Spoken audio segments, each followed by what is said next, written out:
In Brazil, Together for the Brazil coalition candidate Luiz Inácio Lula da Silva criticized Jair Bolsonaro's administration during a meeting with the people of the state of Santa Catarina.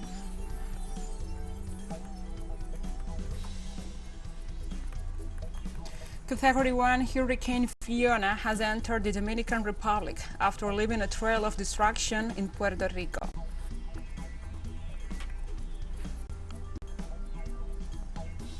And in Ukraine, Russian military forces neutralized a military base of a private company of U.S. mercenaries, along with 2 command centers serving neo-Nazi forces.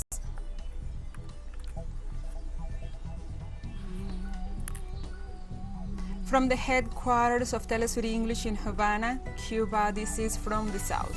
I'm your anchor, Gladys Quesada, and these are the news. Luiz Inácio Lula da Silva, the candidate for Together for Brazil coalition, criticized the administration of current President Jair Bolsonaro during a meeting with the people of the state of Santa Catarina.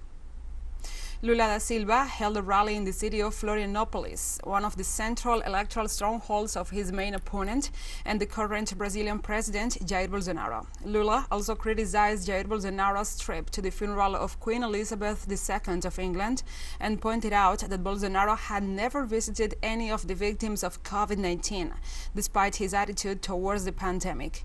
He also rejected the slogan of Bolsonaro's followers, "My party is Brazil," pointed out that only a fascist will take a country for a political party, when he does not like the people and does not respect anyone. And he also recalled that Brazil is a nation of about 215 million inhabitants.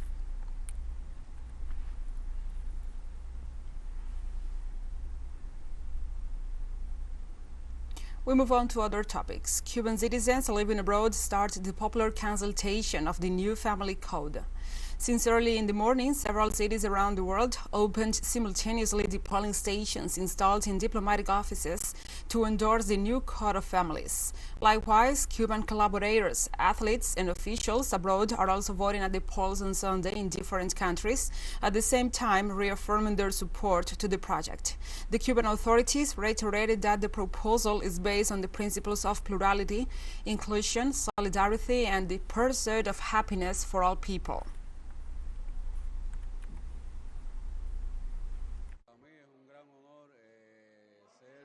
For me, it is a great honor to be a part of this process, a process to which our country is accustomed, a country where democracy prevails.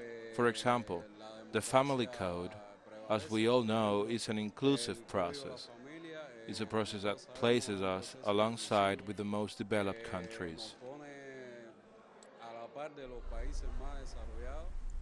In Venezuela, over 13,500 Cubans, the largest group voting today, counting collaborators and diplomatic personnel, will be availing themselves of the 640 polling stations set up throughout 335 municipalities in Venezuela's 23 states, including the nation's capital, Caracas.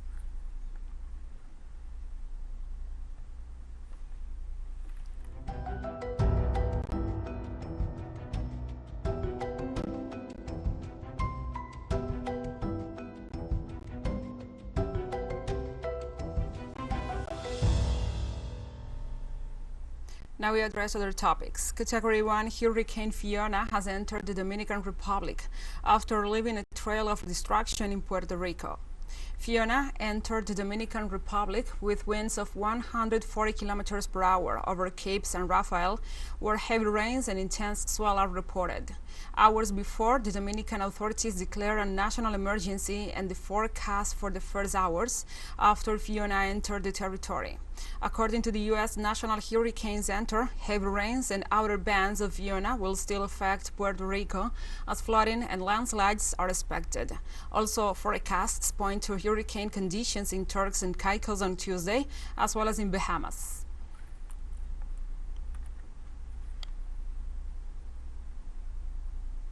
And most of Puerto Rico is without power after Hurricane Fiona hit the southwest coast with heavy rains and dangerous winds, causing severe floodings and damaging infrastructure. Virgilio Olivera, the mayor of San Germán, described the situation after Hurricane Fiona as devastating. Emergency services deployed in the area confirmed that the Guanajibo River and others burst their banks after historic levels of rain fell on the island, with up to 76 centimeters between Sunday and Monday. Rescue teams worked to open roads, especially the routes to the hospitals and evacuation centers available. Mayor Olivera confirmed at least 8 houses and the roofs blown off by the force of the wind.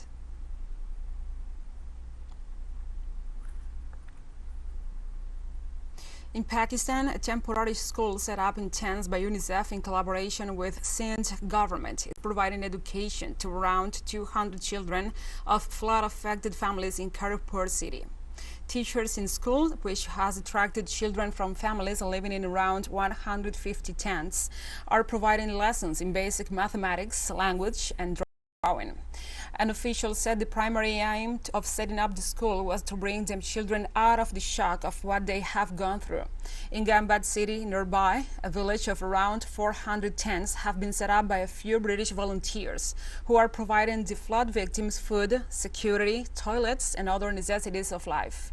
Imran Ali, a British volunteer, said his comrades working there have been provided money for flood victims by their families and friends and Free British Muslim NGOs.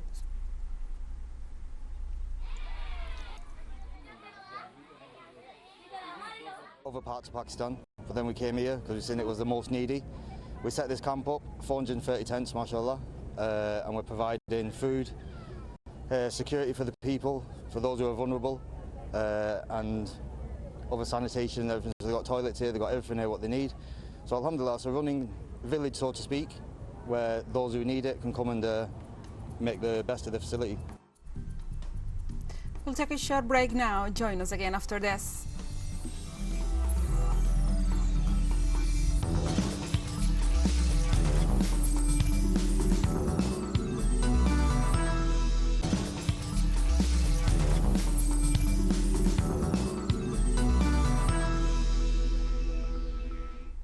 Welcome back to From the South. After the Court of Appeals of La Plata in Argentina ratified the lifting of the prohibition to leave the country, 12 of the 19 crew members who were illegally detained for 3 months in Argentina are now back in Venezuela.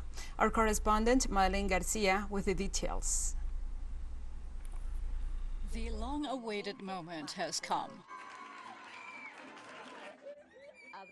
Hugs that should have never been interrupted, smiles, kisses, caresses. This is the reunion of the first 12 crew members of the TeleSUR plane with their loved ones.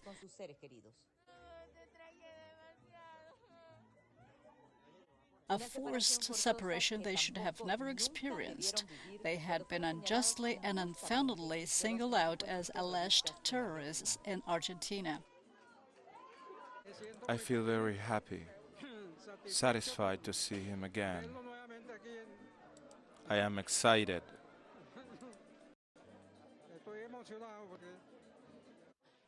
These months have been very dark for us, and thank God we have my grandmother and now my mother.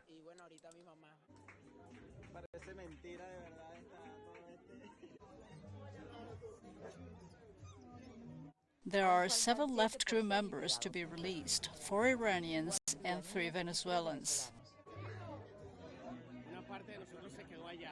A part of us was left behind, but we hope soon they will be back with us. Much was said about us, but the only thing they did not say was the truth, that we are workers, pilots, flight attendants, load masters, that we went to work for our country, and that we were called everything but what we are, good people, good citizens. There is nothing like being Venezuelan, my friend. Being Venezuelan is the best thing that can happen to us. Madi Muselli is the only Iranian to have been released. He is watching his Venezuelan comrades, whom he was training during the flight, resuming their lives. But he does not forget about his friends unjustly held in Argentina, who have been stigmatized because of their nationality.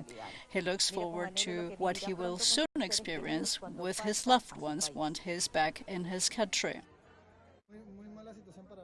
A very bad situation for me and my colleagues. I hope those left in Argentina may return as soon as possible. All of them, the Venezuelan and the Iranians. And I hope that the aircraft will be returned.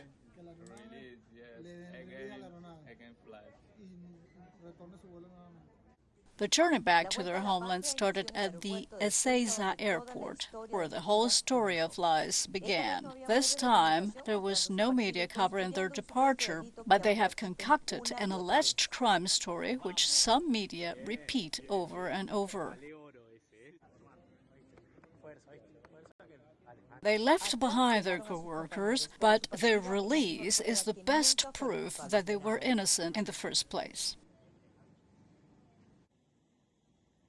Soon they will be back together, taken to the skies again.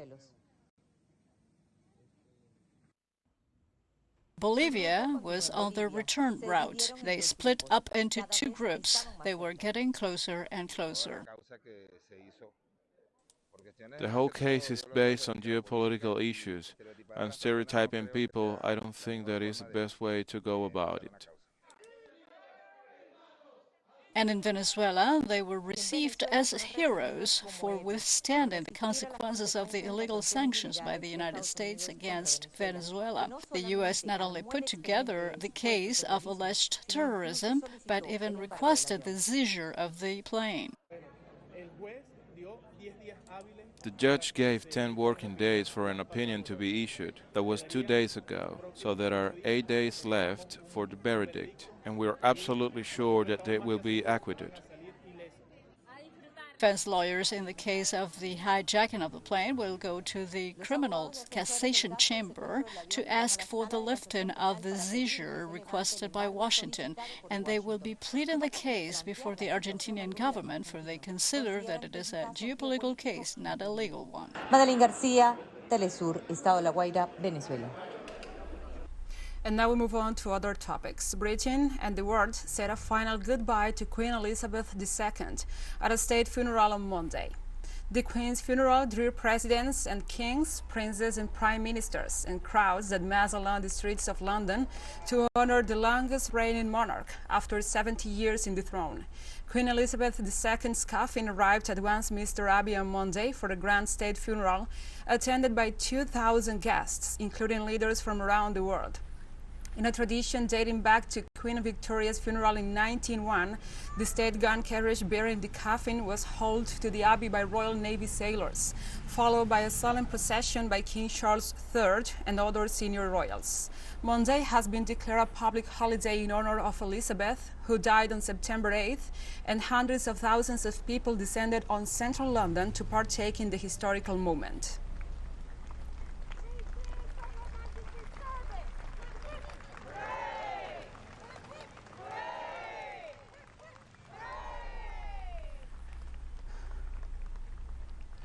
Also, among the leaders invited and guests to this state funeral for Queen Elizabeth II, there are President of the US, Joe Biden, who said he will attend, also the leaders of Germany and Italy. Australia's leader, Anthony Albanese, and New Zealand's Prime Minister, Jacinda Ardern, have accepted invitations, and so has Canada's Prime Minister, Justin Trudeau. Emperor Naruhito and his wife, Empress Masako of Japan, are to attend, and so is the new President of Kenya, William Ruto. Also, members of the British royal family are attending this funeral procession and the funeral services for Queen Elizabeth II.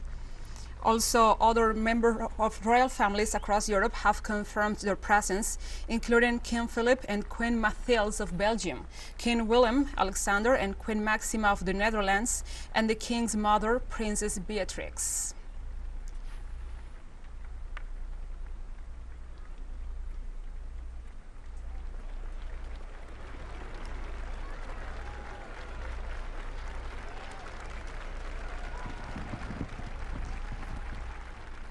The funeral procession has now arrived at Wellington Ark. The bearer party will lift the coffin from the state gun carriage and place it in the state hearse before the cars leave for Windsor. There will be a royal salute and the national anthem will be played. The Ark was an original entrance to Buckingham Palace, later becoming a Victory Ark commemorating the Duke of Wellington's defeat of Napoleon.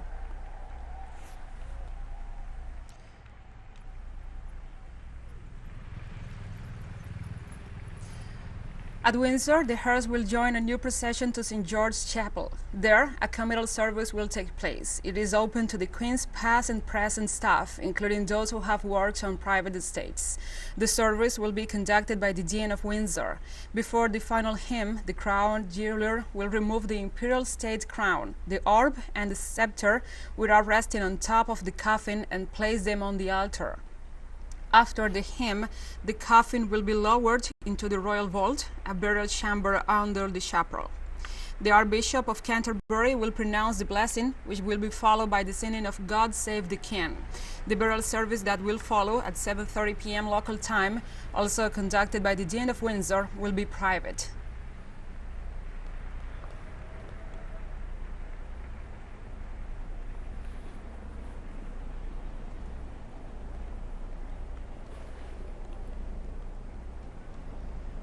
We have more news coming up after a final short break, so stay with us.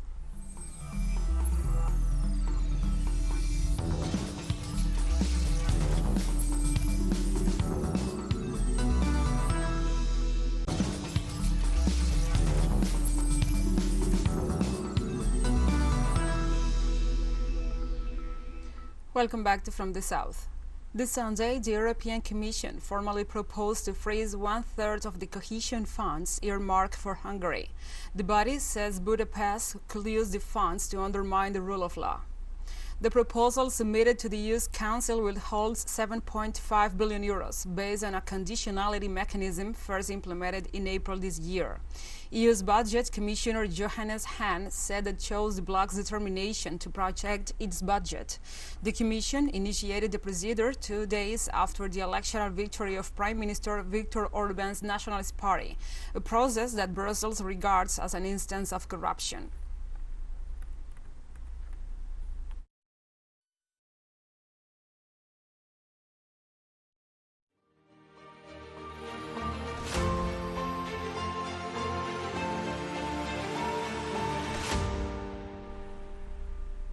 Now we move on to other topics. The Russian Ministry of Defense reported that its air and ground forces launched an offensive against command centers and a U.S. mercenary base in Donbas.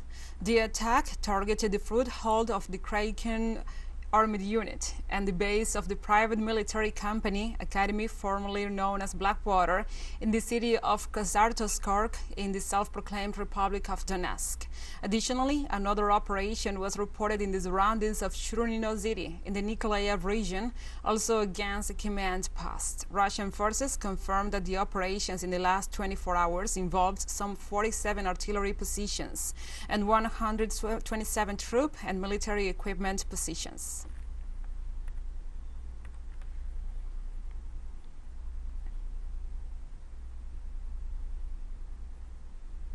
And this September 24th, TeleSUR invites you to see a brand new documentary titled Alex Saab, a Kidnapped Diplomat.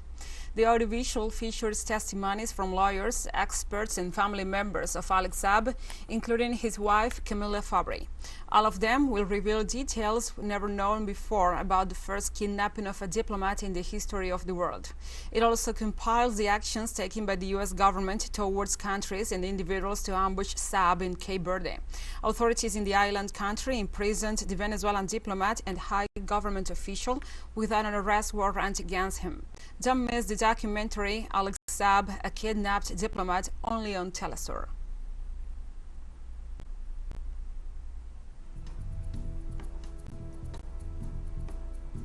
We have come to the end of this news brief. Remember, you can find these and many other stories on our website at telesurenglish.net. And also, if you feel so inclined, please join us on social media for all the latest news. We are on Facebook, Twitter, Instagram, and Telegram. And you can also follow us on our TikTok account at TeleSUR English, in which you will be able to see news in different formats, news updates, and more. For TeleSUR English, I'm your anchor, Gladys Quesada. Thank you for watching.